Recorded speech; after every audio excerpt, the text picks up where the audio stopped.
Hello amis astro, on se retrouve aujourd'hui pour notre guidance de la semaine. Alors je vous souhaite un très bon lundi.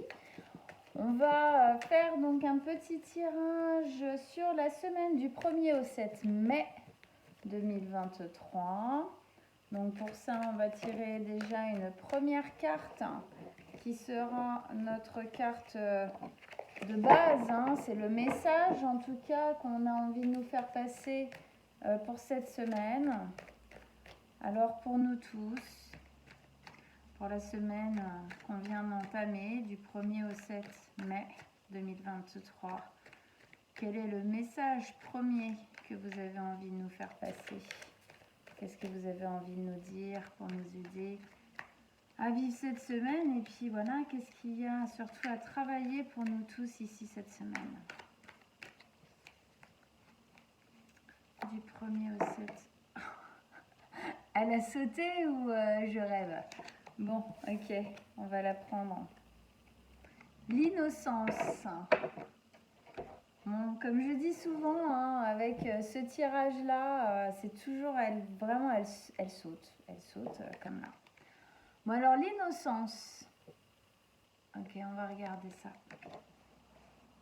Hop, que vous la voyez bien. Tac. Alors, je vais la chercher.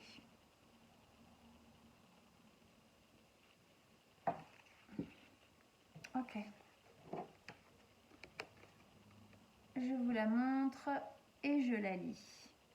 Le vieil homme de cette carte rayonne d'une joie enfantine. Une sorte de grâce l'entoure, comme s'il était à l'aise avec lui-même et avec ce que la vie lui a apporté. Il communique d'un air enjoué avec la menthe religieuse perchée sur son doigt, comme s'ils étaient tous les deux les meilleurs amis du monde. Les fleurs roses tombant en cascade autour de lui indiquent qu'une période de confiance, de détente et de douceur est venue. Elles répondent à la présence authentique du vieil homme et reflètent ses qualités pures et véritables. L'innocence qui provient d'une profonde expérience de la vie est enfantine et non puérile. L'innocence de l'enfant est belle et ignorante. Elle sera remplacée par le manque de confiance et le doute au fur et à mesure que l'enfant grandit et découvre que le monde peut être dangereux et menaçant. Cependant, l'innocence d'une vie totalement vécue a l'aura de la sagesse qui accepte que la vie est en changement perpétuel et est un mystère. Bon, est-ce qu'on ne nous inviterait pas là à être un petit peu plus dans la légèreté, dans la douceur, dans l'accueil, dans l'innocence?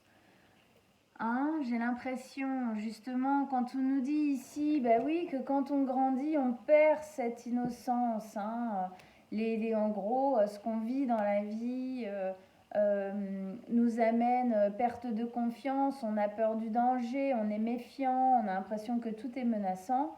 Et donc là, on nous amène une notion que, voilà, reprendre confiance, reprendre de la douceur. Il y a une notion ici de remettre un peu de légèreté dans ce que nous sommes tous en train de vivre. Donc bien sûr, ça dépend ce qu'on est en train de vivre tous, mais en gros, peut-être enlever une certaine fatalité, une certaine dureté qu'on pourrait mettre dans ce qui est en train de se vivre et aller plus vers la douceur, vers plus de légèreté.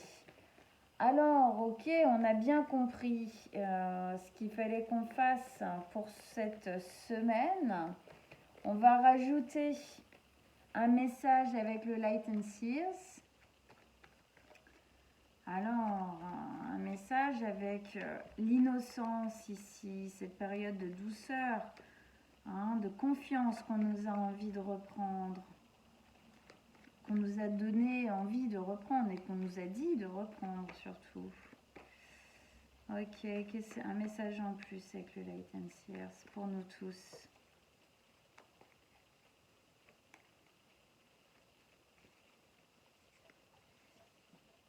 Ah, oui, ok. Alors, d'où ça vient? Pourquoi on nous dit ça? Alors, on nous dit ça parce que on est, à mon avis, beaucoup d'entre nous sont à changer de chemin.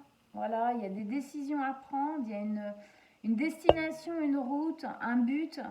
Hein, il y a un chemin à prendre ici.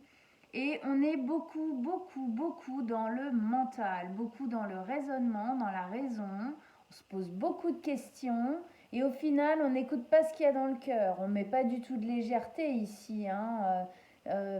La 2 d'épée nous parle effectivement d'un choix à faire, d'une décision à prendre, mais qui essaye d'être prise avec la tête. D'accord? Elle essaye, les corbeaux dans ces cartes nous parlent justement du mental. D'accord? Donc on voit bien que le mental ici est plutôt avec ses fils comme ça, plutôt emprisonnant. Elle a même les yeux bandés, d'accord?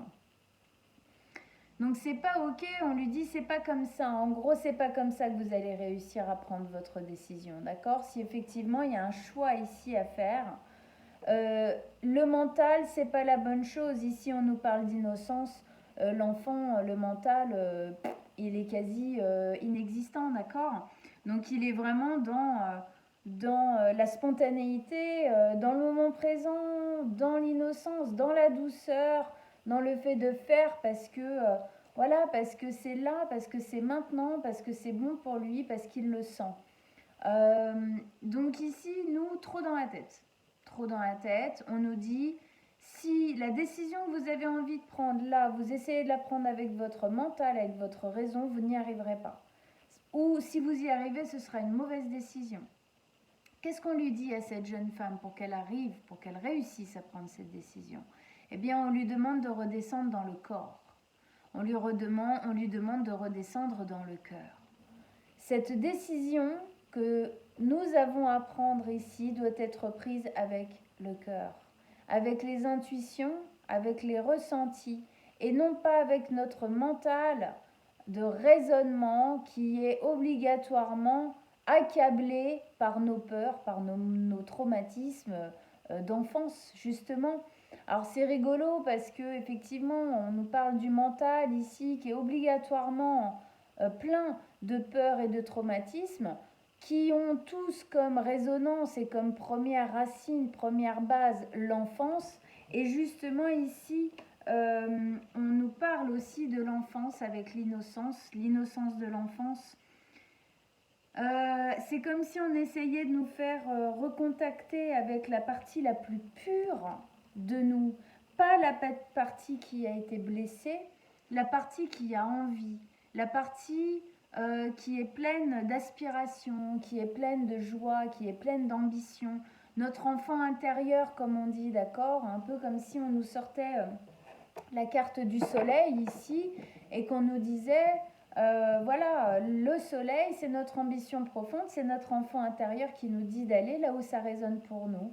Et bien voilà, c'est un peu ça ici qui est posé, sortir du mental, des souffrances en fin de compte qu'on a pu vivre dans l'enfance pour aller vraiment vers ce côté plus pur, plus véritable, plus fondamental de nous-mêmes, qui est effectivement l'envie de vivre, l'envie de faire, l'envie de tester les choses, et surtout quand elles résonnent pour nous. Donc, sortons de notre tête, d'accord? Sortons de notre tête et faisons les choses si elles résonnent pour nous, si elles nous semblent justes.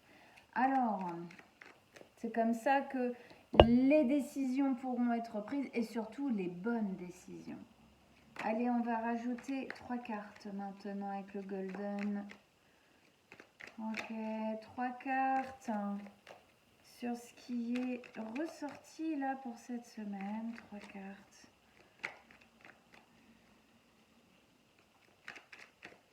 Pour mieux comprendre.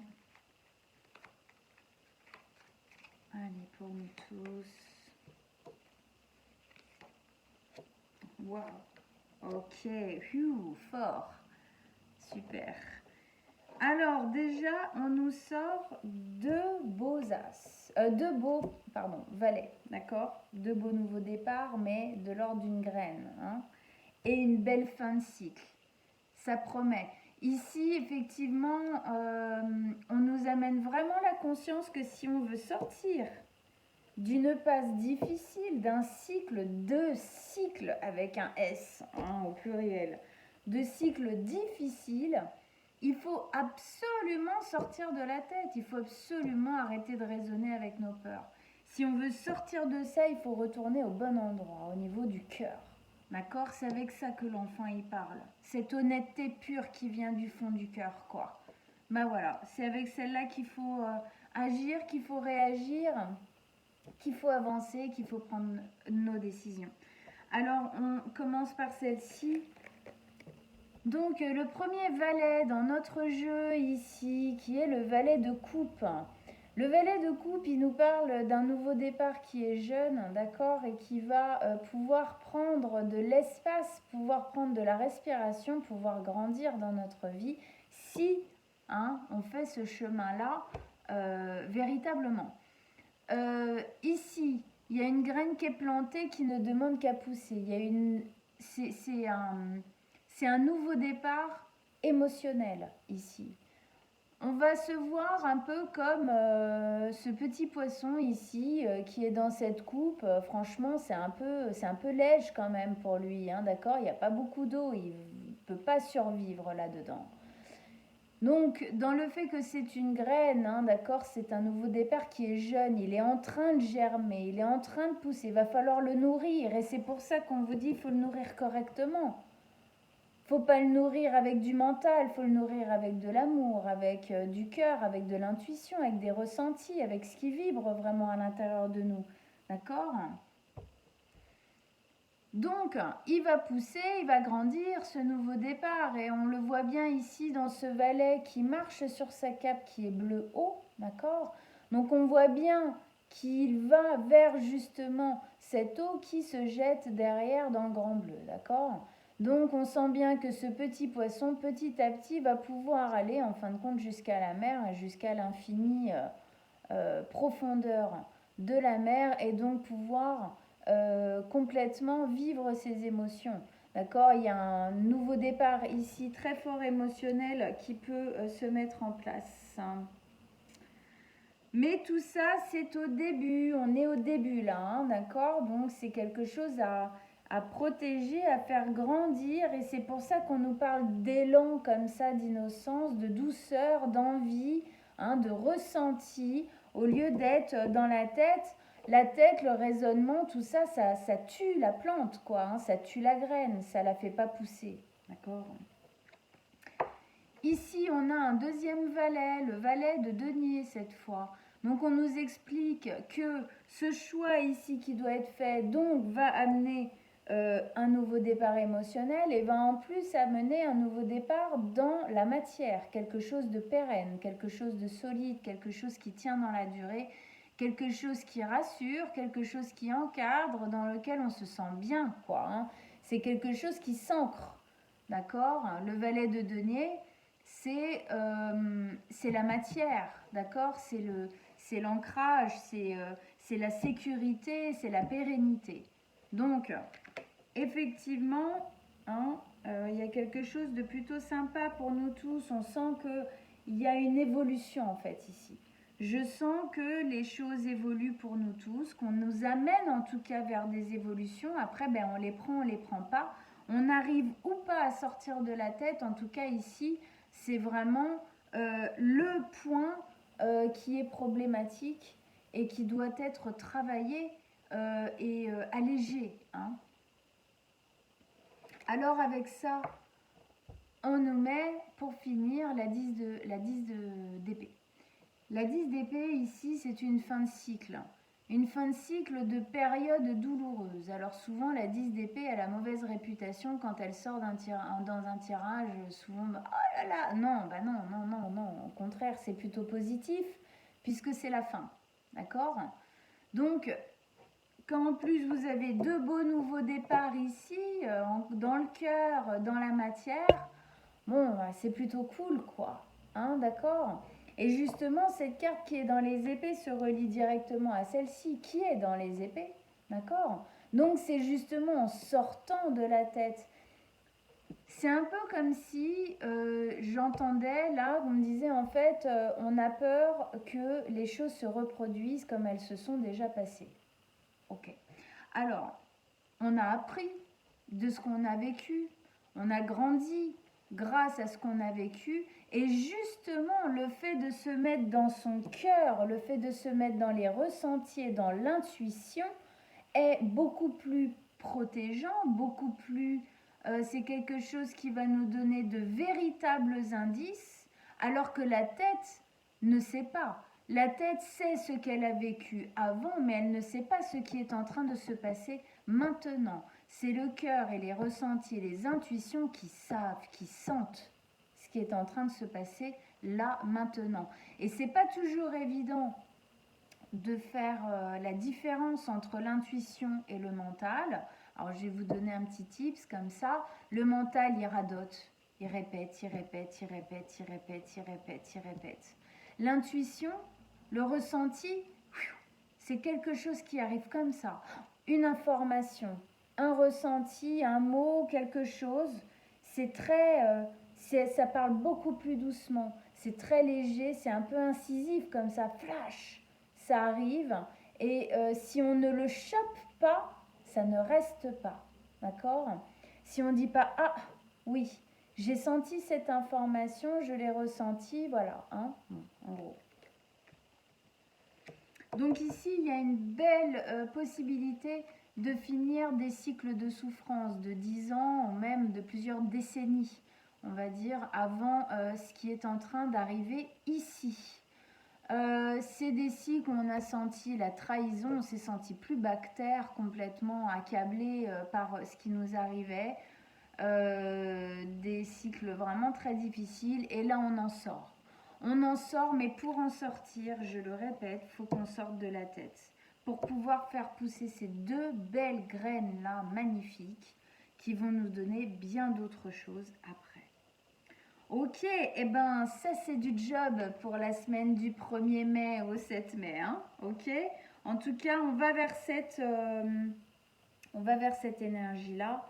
On va vers voilà, hein, ce ressenti-là, vers ce nouveau-là. C'est une nouvelle manière aussi de vivre les choses, d'entreprendre les choses, de se laisser aussi la possibilité de vivre les choses. C'est pas parce qu'on a souffert qu'on souffrira toute notre vie, d'accord? Être axé avec son cœur et son ressenti, c'est la chose la plus qui vous protégera, qui nous protégera le plus dans notre vie, justement, de ne pas retomber dans des pièges et d'aller vers des choses qui peuvent nous faire du bien. Voilà.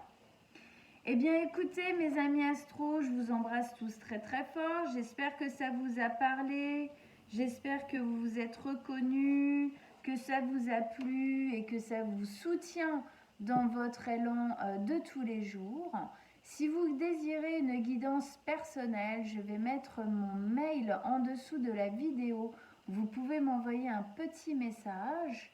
On prendra rendez-vous ensemble. Je vous embrasse très fort. Ciao, ciao, amis astro.